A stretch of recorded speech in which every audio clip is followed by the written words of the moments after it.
Pa, mag-iingat ka. Siya ay marunong umagaw ng kakayahan ng kalaban.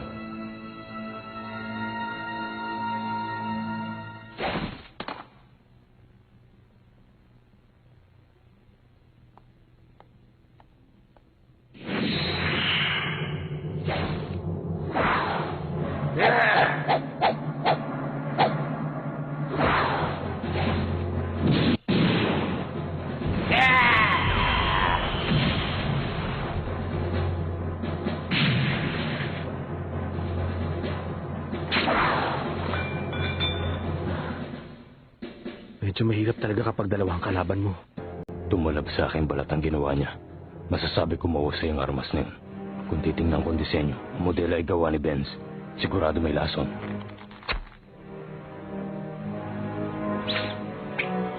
Ayos ka lang ba? Walang problema.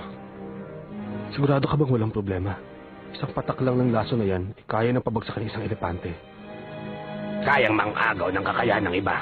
Espesyal na estilo. Kapag naging mahusay na siya sa kakayahang yan, siguradong wala na makakalaban pa sa kanya. Pero sa tuwing mga agaw siya ng abilidad ay kailangan niya mag-ingat. Baka hindi rin niya magamit ang kakayahang iyon. 5 minutong konsentrasyon. Yun ang kailangan niyang panahon bago makaagaw ng abilidad ng iba. Tama. May utak din pala itong matandang to. Siguradong hindi niya basta-basta magagawa yon habang nakikipaglaban siya sa ating dalawa. Sa madaling salita, hindi niya makakayang agawin ang ating kakayahan sa oras na magsimula ang ating laban. Kaya niya ginamit ang kutsilyong may lason. Tama na naman. Wala na ibang paraan. Silva, nalasa mo ang mata mo. Kapag napigilan ko ang kanyang paggalaw, kahit ako idamay mo na kung kinakailangan. Bahala na.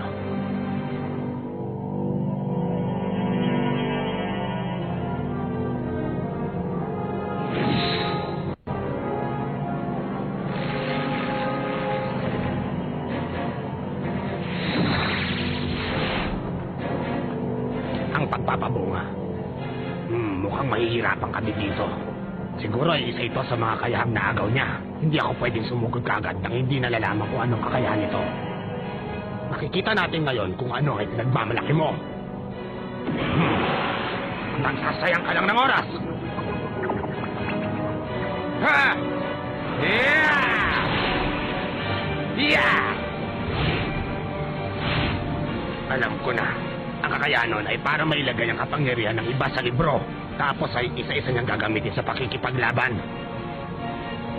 Dahil pinipilit niyang lumapit sa amin, ginagamit niya ang kakayahan para maprotektahan ang kanyang sarili at makasugod ng hindi namamalayan kapag naabot niya ako. Ibig sabihin, hindi ko kailangan dumikit sa kanya para makipaglaban. Kakatakot naman itong si Lolo. Uhulihin ako ng buhay. Posible naman yata yun. Mahusay kang gumamit ng kapangyarihan, bata. Kahit iniwasan niyang pag-ataking ginagawa ng aking papa, ay inaabangan pa rin niya ang pagsugod na gagawin ko. Hindi namin alam kung anong kanyang sikretong kakayahan. Para mapigilin siya sa kanyang paggalap, ay kailangan muna namin isugal ang aming buhay.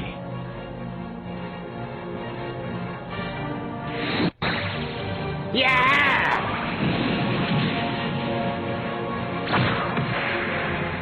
Ngayon, tapusin na siya!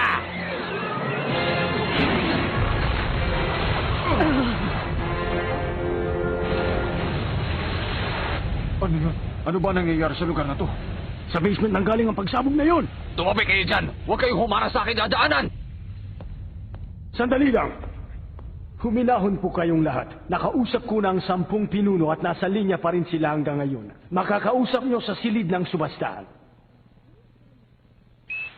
Kumusta na kayong lahat? Gusto ko sanang humingi ng tawad sa naging problema. Pasensya na kayo. Nagkaroon tayo ng maraming problema, pero mabibigyan na ng solusyon. Inuuna na namin ang pinuno ng mga bandido. Mabuti naman. Kapag natapos na tayo sa pinuno, ay magiging madali na ang kanilang mga tauhan.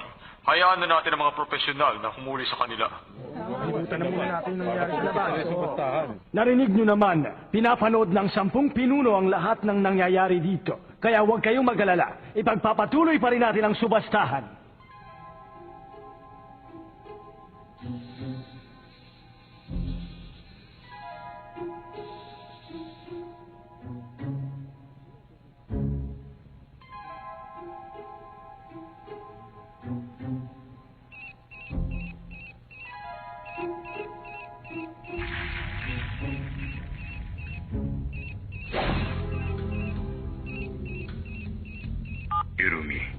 Oo. Kamusta ang kliyente ko? Nandito siya.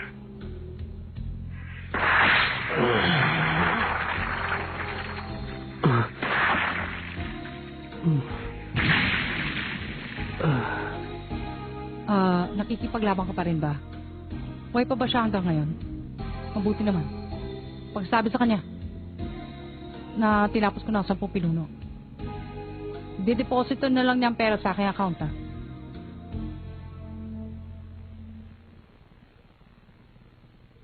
Ay, nako. Ngayon pareho nang ligtas ang ating buhay. Hindi niyo ba ako tutuluyan? Ang kliyente namin na yung 10 pinuno. Dahil wala na ang aming mga kliyente, ano pa ang dahilan para ituloy ang pagtapos sa taong pinatratrabaho nila? Talaga? Nagulat ako. Ito pa naman ang inyong pagkakataon. Teka muna, sandali bata. Ano bang akala mo sa amin? Mga pipitsogi kriminal? Negosyante lang ako. Hindi ako magtatrabaho, mag-aaksaya ng buhay nang walang bayad. Pwede ba ako magtanong? Hmm? Kung maglalaban tayo, sino kaya mananalo sa ating dalawa? 70% siguradong ako. Huwag ka lang sigurong magiging seryoso sa pakikipaglaban para tapusin ang aking buhay. Medyo makulit ka, bata. Alam ko yon.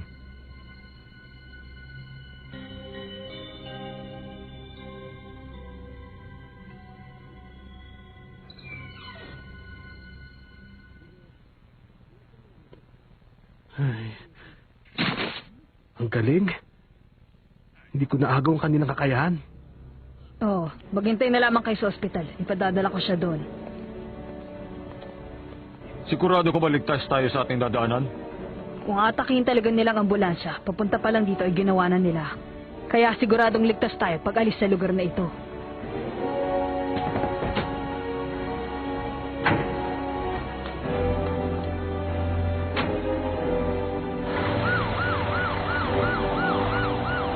Ako to. Hindi nang pakialaman ng ambulansya. Ito na ibang plano.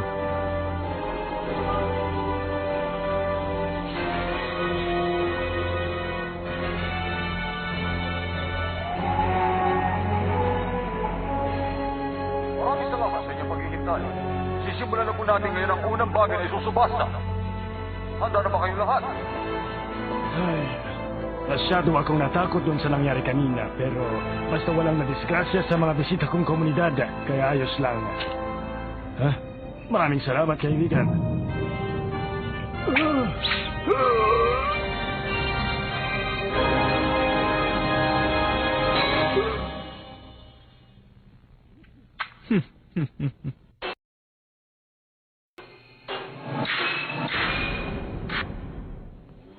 Ang susunod ay susubasta natin na isang gintong espada na galing pa sa kaharian ng Euro. Simulan na! 30 milyon! 50 milyon! 50 milyon! Wala na ba itataas? Ang susunod ba nating isusubasta ay ang maalamat na Blue Cloud Style Vase. Hindi ba ito yung Blue Cloud Style vase? Eto, kopyahin mo na. Sisimulan po natin sa 100 milyon! Nagsimula na ang subastahan. Oo. Ang balita ko'y patay na raw yung pinuno na Ryodan. Hinahanap na rin iba pang miyembro. Professional kasi nagtrabaho. Habang nag-iingay kanina yung walang kwentang miyembro ng mafia, sinabayan naman siyang magtrabaho ng mga Zordi. Kaya hindi ka na kailangan dito sa subastahan. Bakit hindi ka na lang umalis dito at sundan yung duwag mong amo, ha? O baka naman naghihintay ka pang mabigyan ng pabuya mula sa 10 pinuno ng komunidad. Kung gusto mo.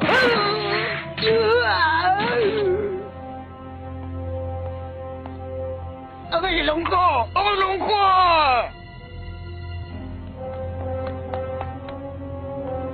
Ito pala ang kanila pinuno. Bata pa pala siya. Huwag yun na siyang pakialaman. Ipapakita natin sa internet ang kanyang itsura. Sige, darating ako. Nakita na ang katawan ng iba pang miyembro. Ito pang isa! Di ba ang mga katawan? Pag-aralan mabuti ang kanilang katawan, ang DNA, ang ngipin, pati na rin ang kanilang mga fingerprints. Alamin ang kanilang pinanggalingan, gawin ang nararapat sa kanilang pamilya at pati na rin sa mga kaibigan. Mga kaibigan, ang huling susubasta para sa araw na ito. Ang isa sa pinakamagandang kulay sa mundo. Ito na po ang mga pulang mata. Mula nung maubos ang tribo Kuruta, 30 pares na lamang po natira dito sa mundo. Napakaganda ng bagay na ito. Ang kulay ay parang galit na galit. Simulan na po natin ngayon sa 100 milyon. Patawarin niyo po ako, boss. Nagkamali ako sa aking hula. Ang pinuno ng giniridan ay nasawi at itinuli niya ang subastahan. Ano? Ngayon ay inihahandog na nila ang huling bagay. 20 Ang tulang milyon! mata ng kuruta. Sino pa? Magbibigay ba ako ng presyo? 30 milyon! Siyempre. 30 milyon! Mo makuha yan. Meron pa ba? Hanggang magkano? 100 milyon na! Wala limit. 300 na dalawa! Kailangan mo makuha yan. 5! Naintindihan ko. 300 at 10 milyon. Meron pa po ba itataas, mga kaibigan? 350. 300 at 6 na po. 300 at 70! 300 at 8 po. 300 at 7 po. 500. Meron sumalo sa 500. Ito na po ba ang huling taon? 1 milyon!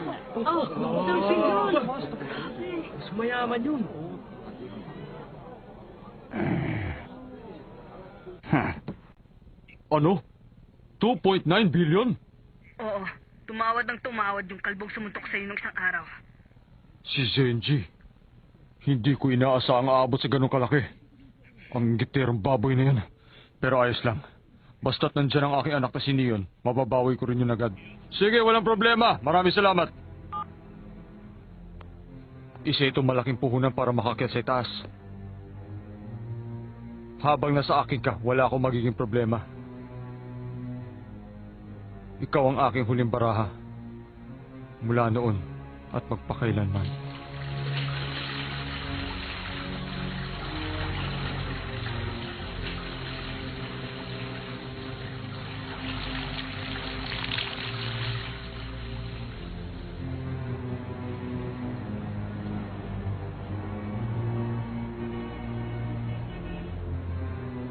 Nagkakamali ka kung inaakala mong maiisahan mo ako.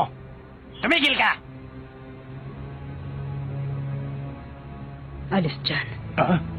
Huminto ka! Huwag mo nang subukan. Mula sa araw na ito, huwag ka nang magpapakita.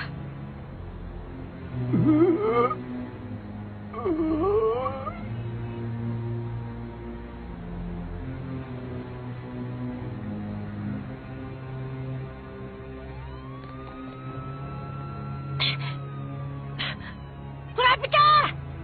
Kurapika! Kurapika! Kurapika! Kurapika!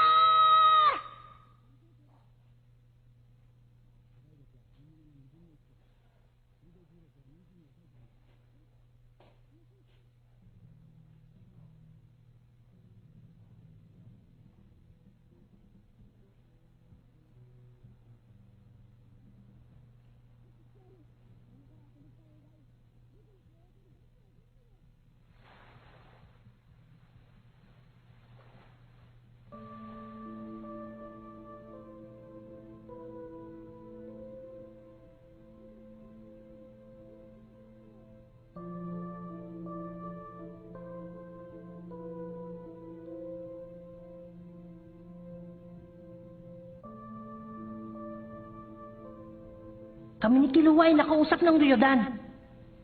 Bahala ka! Wala akong pakialam kung kinalimutan mo na ang pagkakaibigan natin. Ang isa sa kanilang miyembro ay umiyak sa aming harapan. Matinding lungkot ang aking naramdaman. Kami ni Nalyoryo, gusto naming mapigilan ang Geneo Ryodan.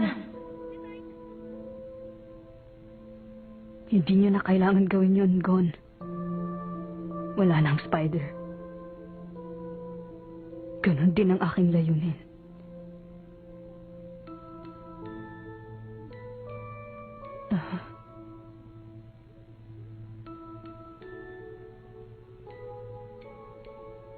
Naghihintay kami sa Day Road Park. Gon. Kiluwa.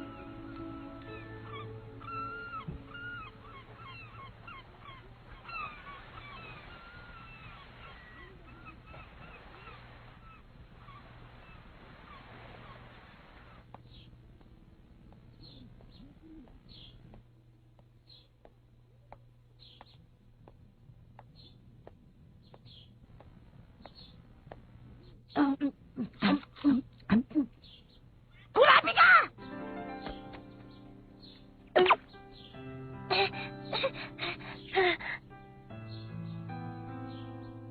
Mabuti naman! Wala nang grupo ng Spider. Ngayon, wala nang gugulo sa'yo para tapusin ang iyong misyon. Kailangan mong bilisan ang paghahanap sa mga pulang mata. Pero, kung meron kami may tutulong...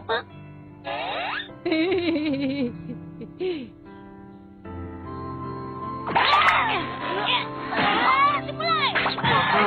Ito talaga ako! Alam ka pa! Nagsasalita pa ako eh! Paisi may ice cream! Sayang yung kiluwa talaga!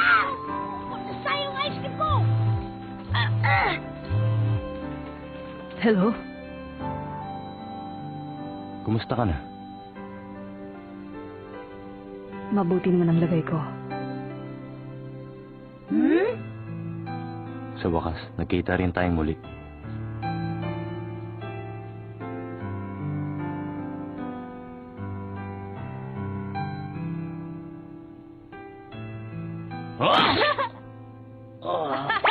Talaga! Seryoso na nga ako eh! Hindi kasi dating na Yan bagay sa'yo ice cream!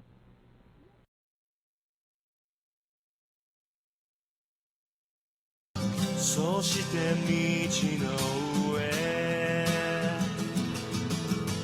「ただの言葉だけが」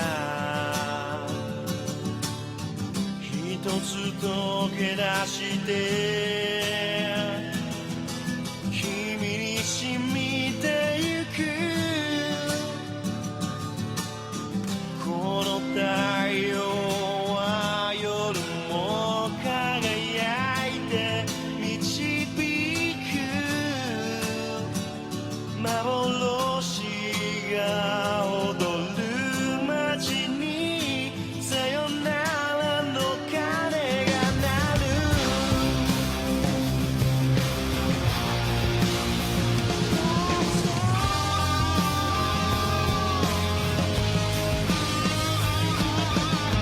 鳥は地を歩き海は空を流れ沈んだ魂のそばでうなずいたこの太陽は夜も輝いて夢を見るそして急ぐ君の目に焼き付いて離れない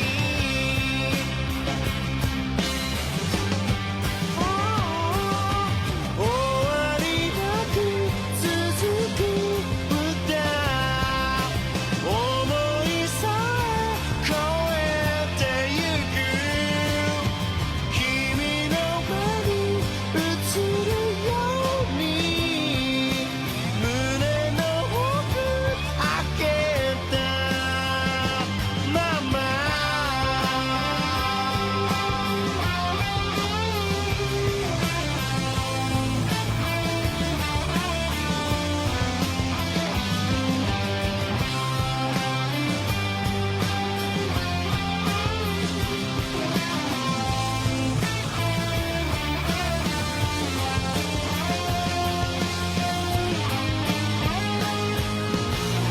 急ぐわけもなく過去は消え去りたたるものならここにあるのさ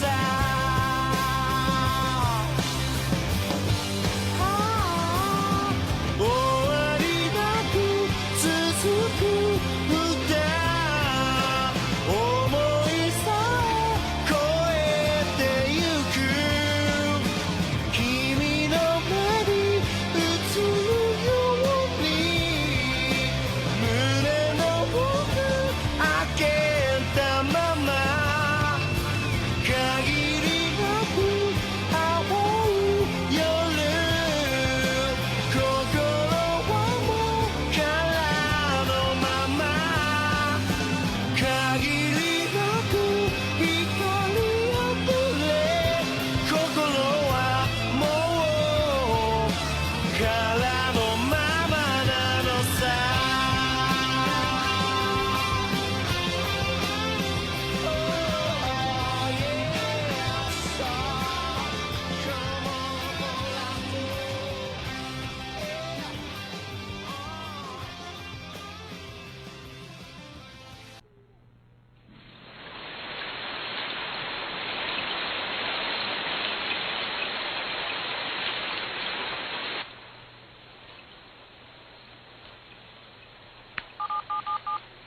kumusta na kaya ang mga batang yun?